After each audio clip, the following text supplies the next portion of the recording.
17 years old, learned the hunger, the motivation, and a desire to be the best possible basketball player that I could be. I had a purpose. I wanted to be one of the best basketball players to ever play.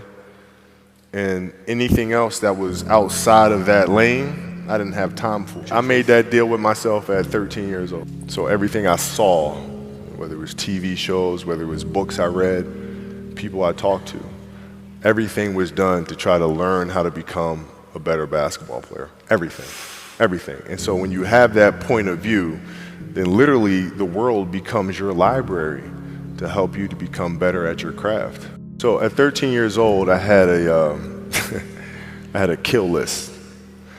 And so, you know, they used to do these rankings. It was Street and Smith basketball rankings. And I was nowhere to be found because I was like 6'4", scrawny, like 160 pounds soaking wet. So I was like 57 on the list. And so I will look at 56, 55, all the way up to number 1, who these players are, what club teams they played for. So when we go on an AAU travel circuit, I got to hunt them down, right? And so that became my mission in high school, is to check off every other person, all those 56 other names, hunt them down and knock them down. You know, you got to look at the reality of the situation. You know, like for me, it's not, you know, you kind of got to get over yourself. Like, it's not about you, man. Like, okay, you feel embarrassed. You're not that important. Like, get over yourself. That's where you go. Get over yourself, right? Like, you're worried about how people may perceive you, and like you're walking around and it's embarrassing because you shot 5 air balls.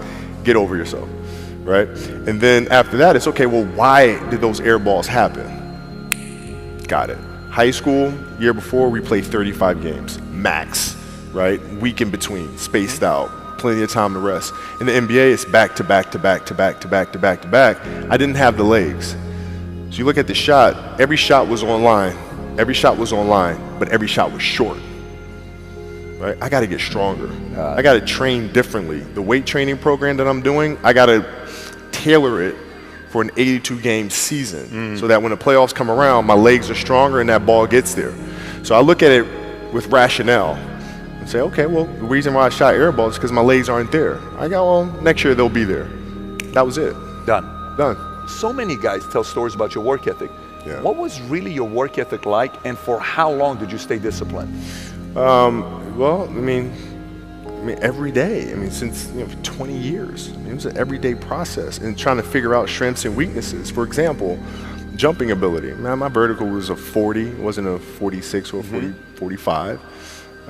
My hands are big, but they're not massive, right? So you got to figure out ways to strengthen them so your hands are strong enough to be able to palm a ball and do the things that you need to do. Quickness, I was quick, but not insanely quick. I was fast, but not ridiculously fast, right? So I had to rely on skill a lot more. I had to rely on angles a lot more. I had to study the game a lot more. And but I enjoyed it though. So like from the time I can remember when I started watching the game, I studied the game, and it just never changed. Technical question here. Let's see how you can answer this. Who would Shaq be if he had your work ethic? He'd be the greatest of all time.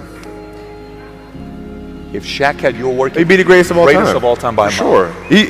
He'd be the first to tell you that, for sure. I mean, this guy was a force like I have never seen. I mean, it was crazy.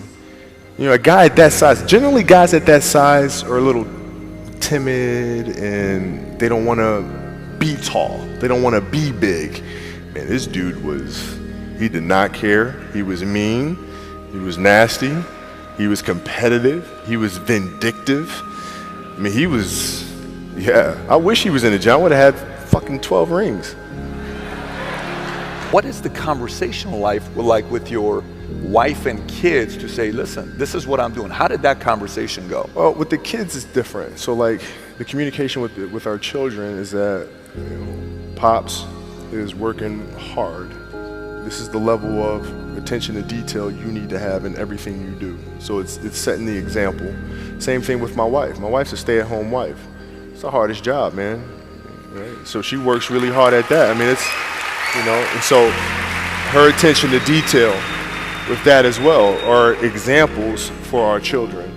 And then for my wife, it's, she's as competitive as I am. So she's like, listen, man, if you're going to be out here training 8 hours a day, If you're gonna spend 9 months out of the year away from your family, you better fucking win the championship. But it's a balancing act, and that's the thing that's important, is understanding that we have to have so much energy. Because for like Natalia and Gianna when they were babies, especially Natalia because they're doing prime years, and I go to practice and I'd train and I'd play the game and I'd come home and I'd be sore and I'd be tired. And she wants to go swimming, she wants me to take her to the park, she wants to just jump on my back or whatever the case may be. You can't say, I'm too tired, I'm going to lay down. That's not fair. She don't know what the hell's going on, right? And if this was a game, you'd suck it up and play. I played games with the flu. I played games with 102-degree fever, man. Powerful. You can't do that. That is so powerful, right? Man. You got to be on, man. No sleep. Is there a story where it's like, no one knows about, where you went and played a game and it was so insane for whatever reasons? No sleep. You played a game with zero sleep. Zero sleep.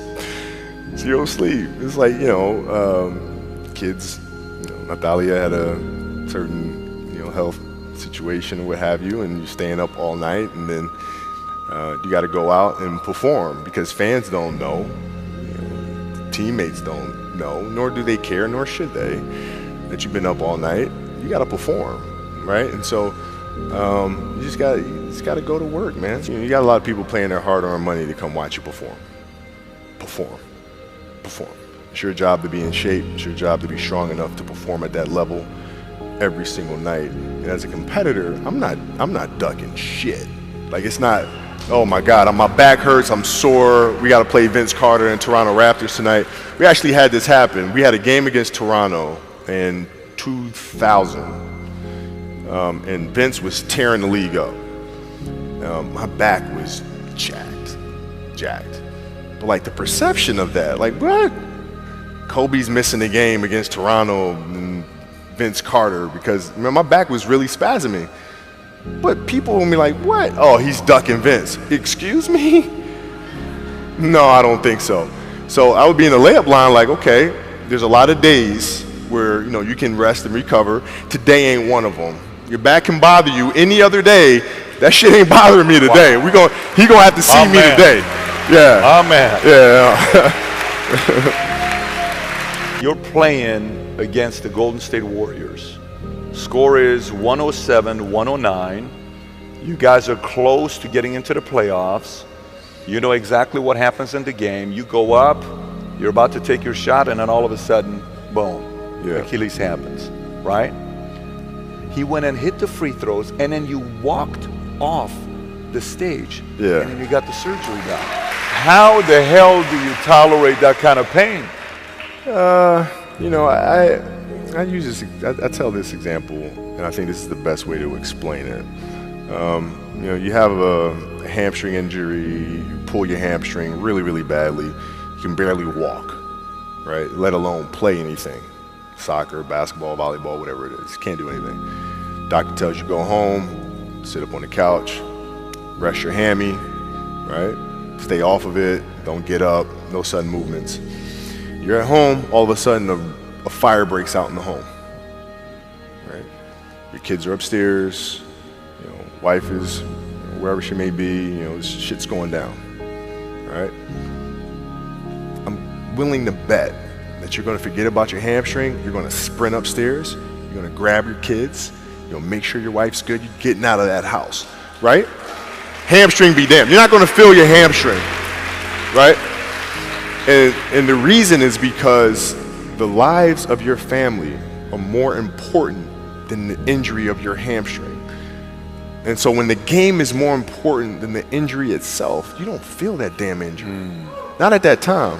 I went in the trainer's room, my kids are in there, and they're looking at you and stuff, and I'm looking at them, and I'm like, it's all right, Dad's gonna be all right. It'll be fine. It'll be all right. It'll be all right. It'll be all right.